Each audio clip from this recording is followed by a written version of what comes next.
Hello, আসসালামু আলাইকুম। সবাই কেমন আছেন? আশা করি ভালো আছেন। লার্নিং এর পক্ষ থেকে সবাইকে স্বাগতম।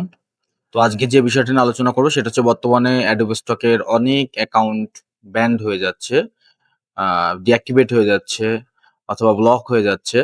তো কেন ব্লকটা হচ্ছে বা কিসের জন্য ব্লকটা হয়? তো এইটা একটু আজকে আমরা ChatGPT র মাধ্যমে একটু কিছু দেখব। তো আমি একটু ChatGPT তে আসলাম। দেন আমি জিজ্ঞেস করলাম কেন এটা হচ্ছে? তো ও যেটা বলল যে Adobe Stock অ্যাকাউন্ট ডিঅ্যাক্টিভ বা ব্লক হওয়ার কিছু সাধারণ কারণ আছে। এগুলো Adobe Stock খুবই স্ট্রিক্ট ভাবে দেখে থাকে কারণ মার্কেট প্লেস শুধুমাত্র জেনুইন বা লিগ্যাল কনটেন্ট থাকতে হয়। নিচে কয়েকটা সাধারণ কারণ সেগুলো অ্যাকাউন্ট ব্লক বা ডিঅ্যাক্টিভ হতে পারে। সাধারণ কারণ হচ্ছে কপিরাইট বা ট্রেডমার্ক সমস্যা। যেমন যদি আপনার আপলোড কাজ করার জন্য অন্য কারো কাছ থেকে কপি হয়। মানে আপনি একটা কাজ আপলোড করেছেন যেটা যে কাজটা অন্য কারো হুবহু আরেকজনের আছে। আপনি তার কাছ থেকে নিয়ে আপলোড করছেন। সেটা আপনার copyright. Logo, brand name, registered trademark ব্যবহার করলে। বিভিন্ন ধরনের লোগো ইউজ করলে বা ব্র্যান্ড নেম যেমন পেপসি হতে পারে বা আপনার আদার যেমন অন্যান্য যে ব্র্যান্ড কোম্পানি গুলো আছে এদের নাম ইউজ করলে আপনার রেস্ট্রিক্টেড আসবেই। বা রেজিস্টার্ড ট্রেডমার্ক, হ্যাঁ? রেজিস্টার্ড ট্রেডমার্কটা কি? এটা যদি আমি একটু দেখাতে চাই আপনাদের।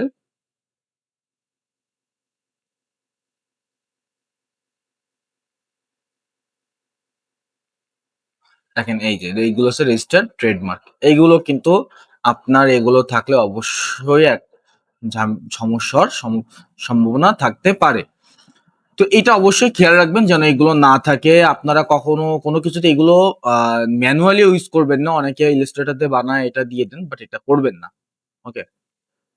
ইভেন কোনো ডেমো লোগো ইউজ করার দরকার নাই এখন। এখানে কোনো আমরা যে ইলাস্ট্রেটর যে ডেমো লোগো গুলো মেক করি, এটা শেপ দিয়ে দিই। এটা আমরা না পারতে ইউজ করব না।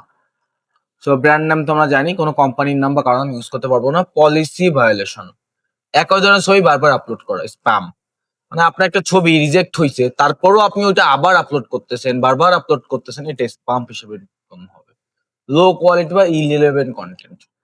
কোয়ালিটি অবশ্যই মাস্ট বি একটা মার্কেট প্লেসে কোয়ালিটিফুল ছবি না হলে কোনো মার্কেট প্লেস নিবে না, শুধু অ্যাডোবি স্টকটা কোনো মার্কেট নিবে না, এটা অবশ্যই আপনাকে খেয়াল রাখতে হবে। এআই জেনারেটেড কনটেন্ট সঠিকভাবে লেবেল না করা। আপনি একটা জিনিস এআই জেনারেটেড একটা ছবি অথবা ভিডিও বা কোনো ডিজাইন এআই দিয়ে মেক করছেন বাট ওইটা আপলোডের সময় আপনি ওই যে চেক বক্স বা টিক বক্সটা ওইটা আপনি করেননি। তাহলে কিন্তু অ্যাকাউন্ট ব্যান্ড হওয়ার সম্ভাবনা থাকতে পারে। সো এটা দিতে হবে। ফ্রড আর মাল্টিপল অ্যাকাউন্ট ইস্যু। আপনাদের আমি বারবার যেটা বলি একাধিক অ্যাকাউন্ট খোলা। এখন অ্যাকাউন্ট খোলাটা অনেক রেস্ট্রিক্টেড হয়ে গেছে। একাধিক অ্যাকাউন্ট আপনারা কেউ না পারতে খুলবেন না। খুললেও ওদের কাছ থেকে অনুমতি নিয়ে খুলবেন যেটা ওরা বলে দেয়। এরপরে যেদিন বড় করে আলোচনা করব সেদিন আপনাদের ইনশাআল্লাহ দেখাবো।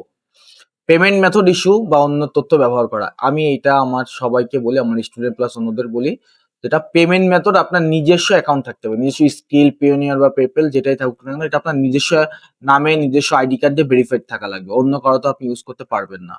আর যেটা অন্য অ্যাকাউন্টে ইউজ হয়ে গেলে, এটা কখনোই নিবেন না। সো এটা সম্পূর্ণ নিজের পার্সোনাল রাখবেন। নাহলে কিন্তু এটা সমস্যা করবে। এটাকে ফ্রড বা স্ক্যাম হিসেবে ধরবে, হ্যাঁ? ফেক আর এডিট কনটেন্ট জমা দেওয়া। প্রপার্টি রিলিজ বা মডেল রিলিজ যদি ফেক হয়, ভুলভাবে দেওয়া হয় তাহলে ওই Adobe Stock এ প্রপার্টি রিলিজ একটা অপশন থাকে সেটা যদি আপনার মডেল ফেক হয় তাহলে কিন্তু অ্যাকাউন্ট নষ্ট হওয়ার সম্ভাবনা থাকে।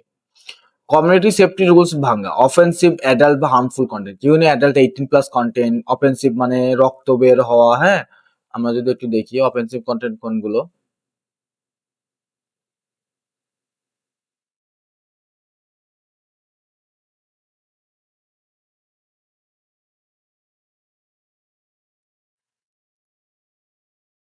দেখেন অফেন্সিভ কনটেন্ট